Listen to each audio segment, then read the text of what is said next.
Bonjour tout le monde, bienvenue à cette autre discussion du monde. Aujourd'hui, on a la chance de recevoir une ancienne collègue à moi qui est enseignante au Centre de services scolaires des Patriotes. Je vous présente Madame Pascale Étienne qui va nous parler aussi de sa réalité en tant que femme noire. Bonjour Pascale, merci d'être avec nous aujourd'hui. C'est super apprécié que tu prennes le temps de nous rencontrer comme ça, de nous parler de ta réalité. C'est très, ça vaut de l'or pour nous, pour nos élèves. Merci.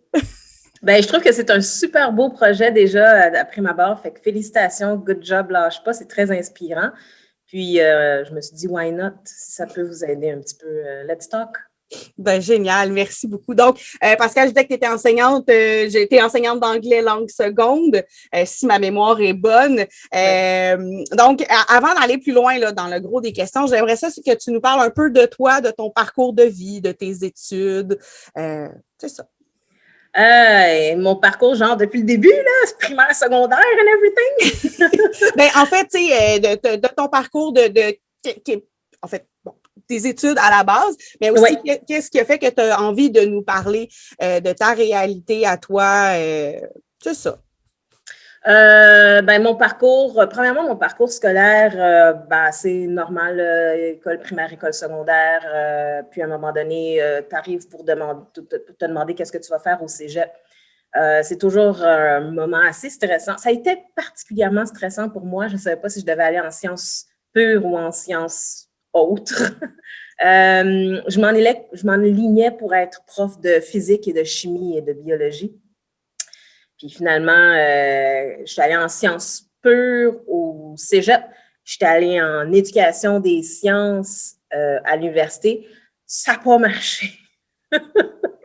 Ça n'a pas marché. J'ai fait des croches. Puis je me suis rendu compte que, tu sais, même si ce n'est pas la bonne matière pour moi nécessairement, où est-ce que j'étais rendue dans ma vie, je savais que fallait que je mette les pieds dans l'école. Fallait que je vienne aider, que je vienne jaser. Quand je me suis mis dans les pieds dans l'école en tant que stagiaire, c'est là que j'ai découvert, OK, non, mais là, c'est parce que je reste là. Fait que j'ai trouvé l'anglais langue seconde. Puis, ça a pris quelques années pour de vrai trouver l'anglais langue seconde, mais depuis que je suis rentrée là-dedans, c'est comme Obélix dans la sauce. Là, je ne voulais plus en sortir. C'était aider les gens, mais avec une perspective d'empathie, parce que moi aussi, je suis francophone. Puis enseigner l'anglais à des francophones en sachant c'est quoi qui va dans leur tête, je pense que j'avais comme une longueur d'avance. Fait que c'est ça. J'enseigne l'anglais présentement à l'école secondaire Rosières-le-Duc à Saint-Hilaire, à des élèves de secondaire 5, puis je tripe. Ah, génial. Donc, on a parlé de tes études, le fait que tu as eu de la misère à... Ben, pas de la misère, mais que, tu sais, c'est jamais facile de trouver un champ, surtout quand on sort du secondaire. Je comprends, je suis à ma deuxième carrière. C'est ça. C'est pas facile, c'est juste s'en rendre compte puis se déstresser. Hey, c'est correct, là. Ça va, là, c'est pas facile, c'est normal. En fait, on se le cachera pas, le milieu de l'enseignement est quand même un milieu, oui, très féminin, mais quand même un milieu très blanc, autant dans le personnel, autant dans les élèves, que aussi dans la matière enseignée. Qu'est-ce que tu as trouvé le plus difficile, autant dans tes études que là, maintenant comme enseignante en tant que femme noire? C'est une très belle question, mais en même temps, c'est une question qui est difficile pour moi à répondre parce que, tu sais, chaque sphère est complètement différente. Je suis contente que tu parles du fait que oui, il y a 3 volets. Il y a les élèves. Il y en a des fois, il y a des années où est-ce que j'en ai comme, max 10 dans une école de 1600, tu sais. Mm-hmm. Ou bien, des fois, je suis tout seul de minorité visible. Des fois, on est 2, des fois, on est 3, mais tu sais, c'est pas évident. Fait que, tu sais, oublie ça, les parties de Noël, là, je fais ce que je peux. Là. Je sais qu'il n'y aura pas de hip-hop, là, puis je fais avec. Puis pour ce qui est de la matière enseignée, ben c'est sûr que c'est... on vise la matière... comment est-ce que je pourrais bien dire ça? Tu sais, en gros, là, on n'a pas enseigné le fait qu'il y a eu de l'esclavage au Canada, qu'il y a une colonie de Noirs qui est là au Canada depuis plus de 400 ans dans les années, dans les maritimes au Nouveau-Brunswick. Puis ça, moi, personnellement, je l'ai appris à l'université. J'ai trouvé ça aberrant, personnellement. C'était pas ce qui était le plus difficile. Ce qui est le plus difficile, c'est au quotidien, puis c'est pas tout le temps, faire comprendre à certaines personnes c'est quoi ma réalité, qui n'est pas la réalité d'autres personnes. T'sais, moi, en tant qu'adulte, là, c'est sûr, j'ai plus de 17 ans, là, mais il y a plein de choses qui se sont passées dans ma vie ou bien dans les médias, puis surtout aux États-Unis par rapport au racisme et tout ça. Moi, comme étant une personne noire, moi, ça vient me chercher, fait que je suis un petit peu plus au courant. Mais je me revire de bord, puis je parle à quelques collègues qui sont pas nécessaires, c'est pas leur réalité, puis c'est correct, mais leur faire réaliser que, hey, il y a ça qui se passe, il y a ça qui se passe, il y a ça qui se passe, puis eux autres sont comme, on en avait-tu parlé dans les nouvelles? Non. Mais personnellement, moi, je trouve pas ça difficile. C'est juste, bon, il faut que je m'adapte parce que ma réalité, c'est pas la réalité de l'autre. Puis c'est ça que j'essaie aussi de faire comprendre aux élèves et aux personnes autour de moi. Il y a ma façon de voir les choses. Ma façon de voir n'est pas la façon de voir. Il y a d'autres perspectives aussi. Est-ce que, je suis curieuse, est-ce que c'est facile pour toi, dans le cadre de la matière du ministère, d'apporter ta couleur, d'apporter tes origines, tes intérêts qui peuvent différer de la norme? Est-ce que c'est facile et est-ce que c'est bien reçu de la part des élèves? Oui et oui. Okay. Je triche parce que je suis en anglais. J'ai pas des paraboles à faire apprendre, j'ai pas le MRUA à faire apprendre. Oui, j'ai des trucs de grammaire, oui, j'ai des trucs dans la culture, par exemple la poésie, des choses comme ça à faire apprendre, mais je suis capable de le faire apprendre à travers différentes choses. Ça, c'est une des beautés pour moi que je trouve de la matière que j'enseigne. Je peux faire ce que je veux. Si je veux faire venir un livre par rapport au racisme, je peux le faire. Bon, là, je ne l'ai pas fait cette année parce que George Floyd, puis je l'avais jusque-là, puis j'avais le moton, je n'étais pas capable de parler de racisme cette année. Honnêtement, là, ça me pogne dans la gorge encore. Mais oui, je peux, absolument. Puis ça, c'est pas tant par rapport à la couleur ou à la culture de la personne, c'est comment est-ce que la personne, elle est en tant que personne. On dit souvent, on enseigne un petit peu comment ce qu'on est. Moi, je suis une personne, je suis capable de me mettre sur le bord d'une table, puis jason, là. Mais on va essayer de rester en anglais, par exemple. Tu as des questions? OK, let's go, on va jaser. Et puis, si je suis capable de rentrer quelques mots de vocabulaire dans le game, it's all good, it's all good. Fait que oui, puis les élèves, je trouve, selon mon expérience, sont quand même ouverts par rapport à ça. Je parle pas seulement de race, là, je parle de beaucoup, beaucoup de choses. Là. Fait que pour moi, personnellement, c'est facile. OK. Et est-ce qu'il y a des obstacles que tu as rencontrés autant pendant tes études que depuis que tu es enseignante? Est-ce qu'il y a des obstacles que tu as rencontrés en lien justement avec ton identité culturelle? J'appelle presque pas ça des obstacles parce que, tu sais, un obstacle, c'est quelque chose qui te bloque par rapport à où est-ce que tu veux te rendre. Moi, je veux juste enseigner l'anglais, puis je veux faire ma job, puis je vais aider le monde. J'ai jamais vraiment eu d'obstacle par rapport à ça. Fait que ça va. Mais j'ai déjà eu des moments où est-ce que c'était... C'est what? Pas à chaque année, mais il y a toujours des petits moments où est-ce que mon cou est quand même fait des petits twitches, puis je suis comme, OK, je suis vraiment en train de vivre ça. Okay. Tu sais, ça peut être des choses, c'est des commentaires, c'est des questions, des fois, ça vient avec une certaine innocence ou une pure curiosité sans malice en arrière. Mais mal formulée. Eh, mon Dieu! Madame, est-ce que vous aimez ça, le jus de raisin? Parce que le stéréotype des personnes noires, c'est d'aimer le jus de raisin. Ça j'étais comme, là, tu vas te taire. Puis je vais te dire pourquoi. Ce serait mieux de ne pas répéter cette question-là. OK.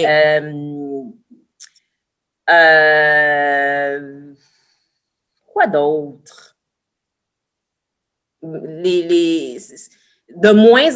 Honnêtement, de moins en moins, mais les petits commentaires, les petites questions. Ah, ben, t'as pas d'accent.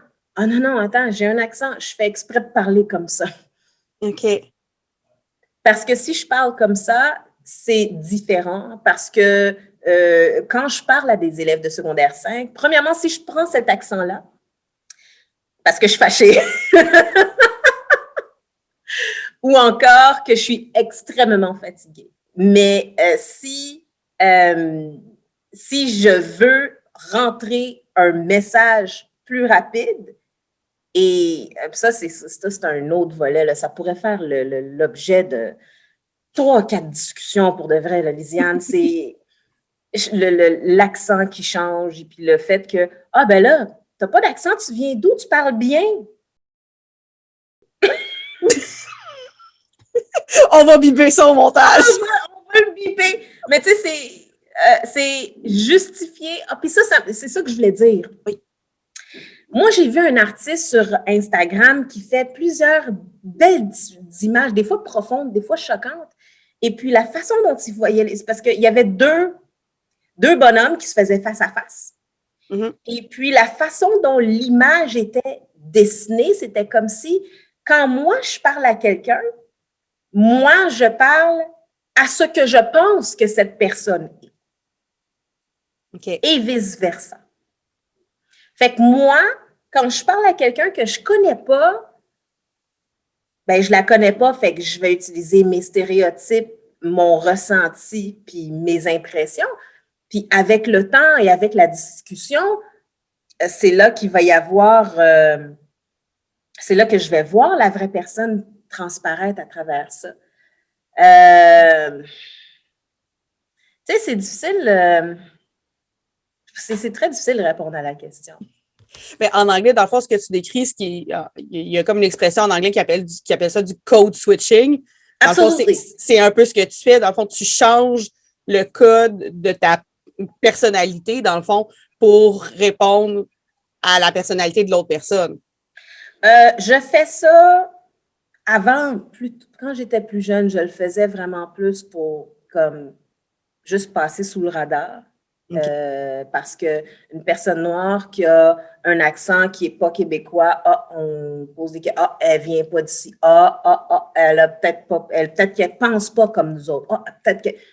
Avant, j'étais vraiment, vraiment dans l'acceptation. Là, maintenant, je vais parler comme je vais le sentir, puis c'est tout. Là. Puis si je trouve que, par exemple, je veux passer un message, ne serait-ce que pour la discipline, dire à un élève de se taire, j'utilise un peu d'humour, je peux utiliser tel ou tel accent, puis c'est moi qui vais apprendre à gager. Mais c'est vrai qu'avant, là, il y a quelques années, le code switching, c'était vraiment pour juste faire partie des meubles. OK. Okay. Je crois que personnellement, je n'ai pas fait mes recherches là-dessus, mais je crois que c'est un besoin fondamental de l'être humain de se sentir accepté. Et, oui, c'est dans la pyramide de Maslow. Oui, c'est ça. Fait que c'était pour moi, là, regarde, je suis là, je suis comme les autres. Puis si ça peut t'aider à faire comprendre que je suis comme les autres, je vais parler comme toi. Mais avec le temps, je me suis dit, regarde, prends l'accent que tu veux, là. Parle comme tu veux. Il n'y en a pas de problème. You know? Écoute, on a parlé, bon, je ne veux pas de microagression, de code switching. C'est quand même des gros morceaux là, de l'identité de quelqu'un qui fait partie d'une... Je déteste utiliser le mot minorité visible. Pour vrai, moi, ça me rend mal à l'aise. Ben, en fait, parce que vous n'êtes pas une minorité. Oui, on l'est. Mais dans le sens où, oui, vous l'êtes, mais... Ici, au Québec. Oui, mais c'est ça. Dans le monde, on n'est pas une minorité. Moi, je trouve ça tellement... En tant que citoyen de communauté noire, j'aime pas le mot minorité visible, je sais pas, ça me... Bref. OK. Je sais pas. Non, mais c'est parce que j'ai l'impression que c'est comme si on vous mettait dans une classe à part. Alors que ça, pour moi, ça devrait pas l'être. Je comprends. Ouais. Les faits sont quand même ça. Ouais. Les faits sont qu'on est quand même mis de côté. Les faits sont quand même que quand on est sur des sites de rencontres sur Internet, la femme noire est celle qui est la moins sollicitée avec l'homme asiatique.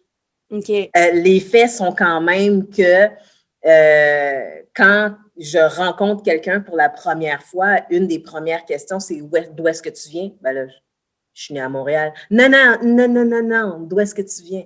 Comme s'il voulait justifier ma présence. OK.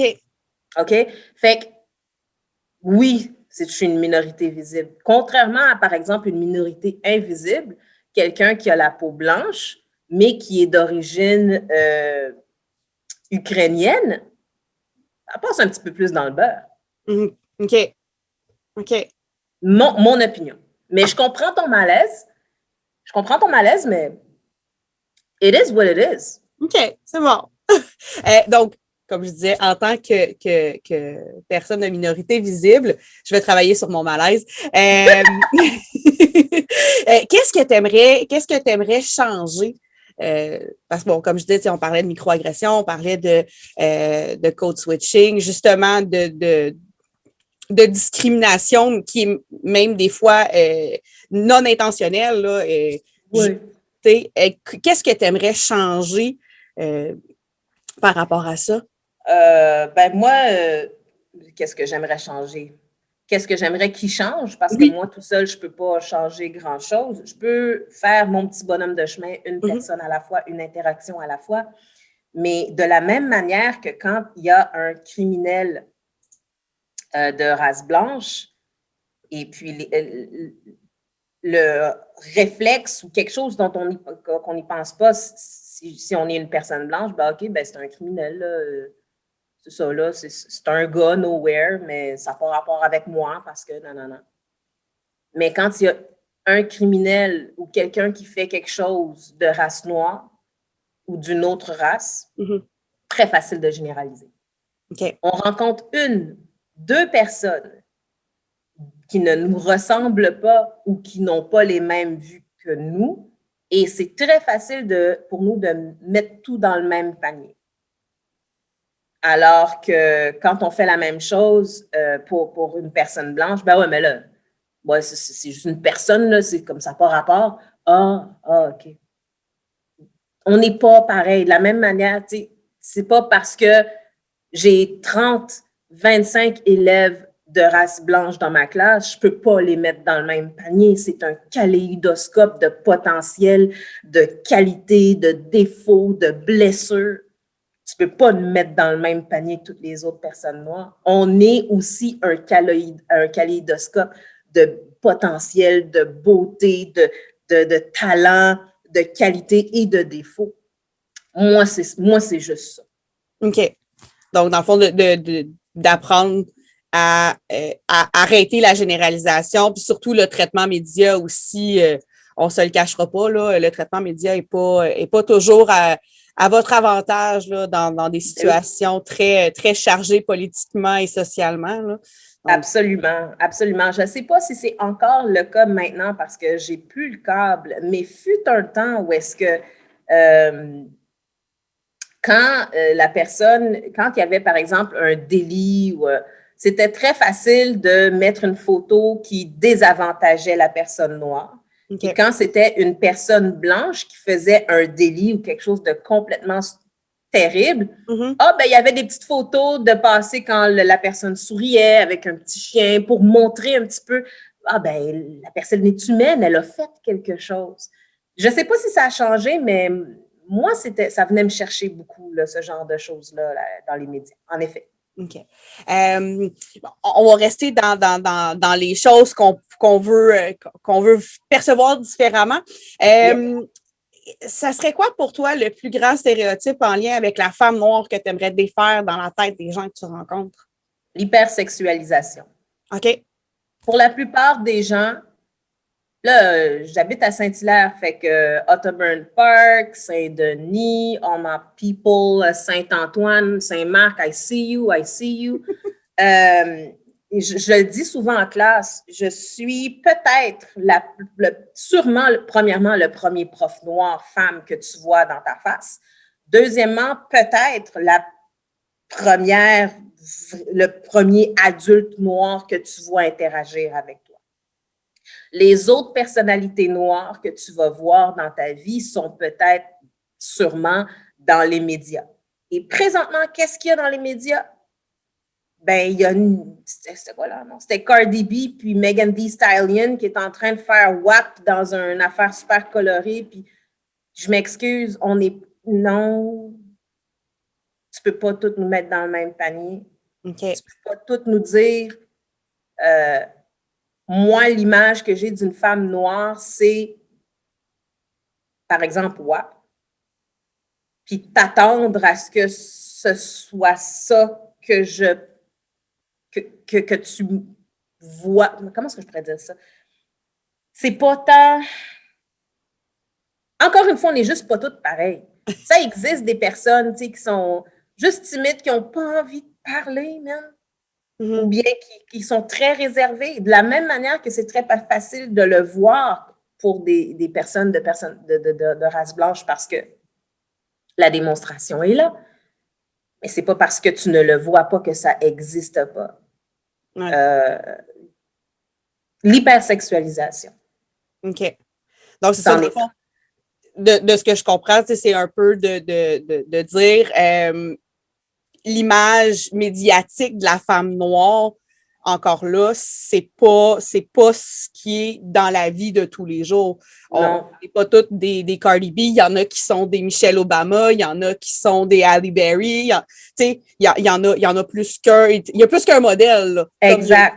Comme il y a plus qu'une personnalité. Absolument, absolument. Puis on a plusieurs différentes facettes de la même manière que tout le monde a différentes facettes. C'est vraiment comme c'est le message, c'est la chose que je trouve qui est importante. Okay. We're all different, even if we're the same sometimes. OK. J'aime ça. Pour vrai, j'adore notre conversation jusqu'à maintenant.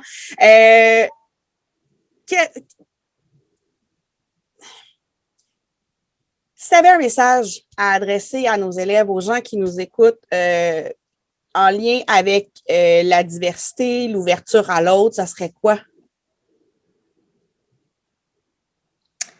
Un message. Ne t'arrête pas aux émotions. Ne t'arrête pas aux idées qui ont été véhiculées. Prends ton temps pour te faire ta propre idée. D'après moi, ce serait un des... Puis arrête de me toucher les cheveux. Mon Dieu, je ne suis pas un animal. En fait, en posant ma question, je me suis dit, attends, j'ai une autre question à faire. Je m'en allais dire, c'est quoi les do's and don'ts à ne pas faire? Don't touch my hair like I'm a dog. Jeez. Tu sais, je veux dire, comment est-ce que je pourrais dire ça? Il y en a plusieurs do's and don'ts. Tu sais, de la même manière que je vais pas toucher le sein d'une amie. Hey, paraîtrait que tu t'es fait faire. That's good. Is it real? How does it... Don't touch my hair. Ben là, c'est juste des cheveux. Non, attends une minute. Oui, c'est juste des cheveux. Mais sois très, très conscient que, notre type de cheveux est différent. La façon de manipuler nos cheveux va être différente. La façon de conditionner, de maintenir nos cheveux est différente. Puis on est dans une société blanche où est-ce que le standard de beauté, c'est la belle fille aux yeux bleus, les cheveux blonds, lousses. Je suis l'opposé, chérie. Je suis l'opposé. Alors, c'est pas comme si c'était quelque chose de comme ça, là. Mm-hmm. Ça, c'est pas 15 minutes. Non. Puis il y a des produits qui rentrent dedans. Puis j'ai déjà eu ça, j'étais plus jeune. J'aurais dû gifler des gens. Mais j'étais plus jeune, puis j'avais une coiffure, j'étais à l'école. il y a quelqu'un qui fait juste « c'est doux! » Puis là, ben moi, j'avais mis des produits pour juste les conditionner, pour les mettre en place. Ça laisse un certain film. La personne ne sait pas que ça laisse un résidu sur la peau. « Ah ouais, ah non, c'est nice, c'est nice! » Oh. Oh. Ouais, non, c'est... Moi, je suis bien élevée. J'ai pas eu de retenue. Mais mon moi intérieur allait sortir une gifle. Don't touch our hair. Il y a un héritage. Ben, quand je dis don't touch our hair, demande la permission. Puis quand je dis demande la permission, c'est pas tu as la main déjà dedans, puis je peux-tu toucher tes cheveux? I mean, un instant, là, il y a une bulle à respecter. On n'est pas proche comme ça. That's number one. Number two, tu sais, ton nom c'est ça, tu connais-tu telle personne, telle personne? On n'est pas 15 dans la province de Québec, là. Arrête, là! C'est pas parce que ton nom c'est Étienne que tu connais nécessairement Vardal.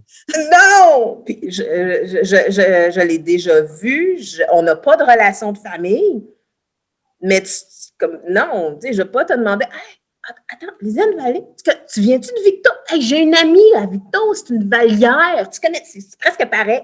Non! Non, don't do that. Ça, c'est des choses auxquelles je pense comme vite, là. Mais tu fais juste attention, il y a une certaine sensibilité à avoir là, par rapport à ça. Là. On n'est pas des animaux de cirque, même si, selon l'histoire, on l'a déjà été en Europe et en Australie, but that's another story. Oui, on gardera ça pour une autre fois. Écoute, on a fait le tour de mes questions. Conversation super intéressante, honnêtement. J'espère vraiment avoir la chance de refaire ça une autre fois. On va finir avec une couple de petites questions en rafale qui viennent des élèves, entre autres, et de moi. Hein? Et puis, je te remercie encore une fois d'avoir pris de ton temps pour nous jaser. C'est vraiment très, très apprécié. Puis c'était super pertinent, honnêtement. Je pense que on vient d'en découvrir un peu plus sur la réalité des personnes noires là, sur la Rive-Sud, parce que on connaît on entend un peu parler de celle de Montréal, mais sur la Rive-Sud, c'est une autre... it's a whole other ball game, comme il dit. Yeah, it's a different ball game. C'est une autre réalité. La concentration est différente. La réalité est différente. Les personnes sont différentes. Yep. Sorry. Ah, c'est bien correct. Donc, mais oui, c'est vrai. En rafale, bon, j'avais des élèves qui voulaient savoir l'âge de mes intervenants. Tu peux la donner en dizaines. Tu n'es pas obligé de la donner. Tu as le droit de refuser. Ça ne me dérange pas. Je suis dans la quarantaine, les enfants. J'ai une peau de pêche parce que je bois les larmes de mes élèves quand je leur donne des examens. Ah, c'est ça le truc! C'est ça le truc. Ils braillent. Oui, c'est ça. Pleure encore. Regarde le numéro 5. Ah, merci. Ta couleur préférée? Mauve. Mauve. Bon, là, c'est la question technicienne en loisir. C'est quoi ton loisir préféré? Non, j'en ai pas juste un. Ben, écoute. OK, alors. Here we go. La danse, le dessin. Je peux pas dire que j'aime dormir. Hein? Non, OK. Oui, t'as le droit. C'est un de mes loisirs préférés. J'aime dormir. J'ai découvert le jardinage potager il y a quelques années. Je suis accro fini. Et il y a 1 an, j'ai découvert le vermicompost. OK. Je tripe comme une malade. C'est tellement bizarre, mais c'est ça. Voilà, j'en ai plusieurs. Hey, c'est super, ça. Moi, la technicienne en loisir en moi est très heureuse d'entendre ça. Es-tu plus spaghetti ou pâté chinois? OK, wow. OK, that's a beautiful question. OK, wait a second. I'm more... Pour la préparation spaghetti, mais pour le goût, pâté chinois. OK. Ton repas préféré? Les nouilles Singapour végé ou avec des crevettes dedans, faites maison. Oh yeah! Pas les crevettes, les nouilles. Oui, les nouilles, comme c'est des nouilles Singapour, c'est comme des nouilles, des petites nouilles jaunes parce qu'elles ont été marinées dans le curry ou le turmeric, je pense. OK. Puis là, tu mets plein de petits légumes là-dedans. Puis si ça te tente de mettre des crevettes ou du poulet ou les deux, ben lâche-toi là aussi. Ah, ça a l'air bon, ça. Yes. Si tu pouvais rencontrer quelqu'un mort ou vivant, ça serait qui? Ah, il y en a une petite pelletée. Là. C'est sûr que j'aimerais ça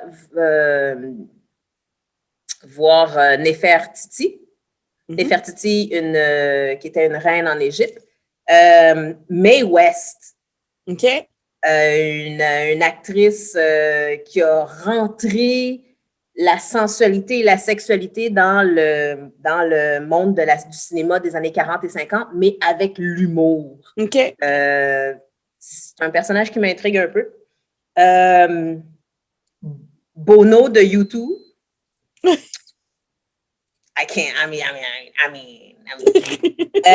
Et Henry Cavill, le gars qui fait Superman, parce que c'est un geek, puis il monte ses propres ordinateurs pour gamer, puis ça vient me chercher dans mon cœur profond.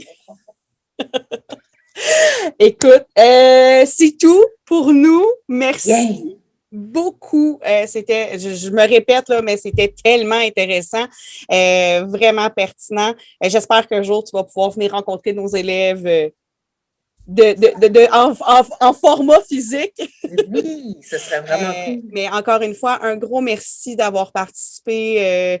J'ai adoré collaborer avec toi. J'espère que nos élèves vont en apprendre un peu plus sur la réalité des personnes racisées. Fait qu'un gros merci.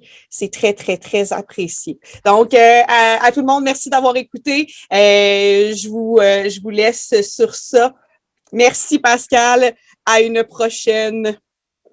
Bye. Faites attention à vous.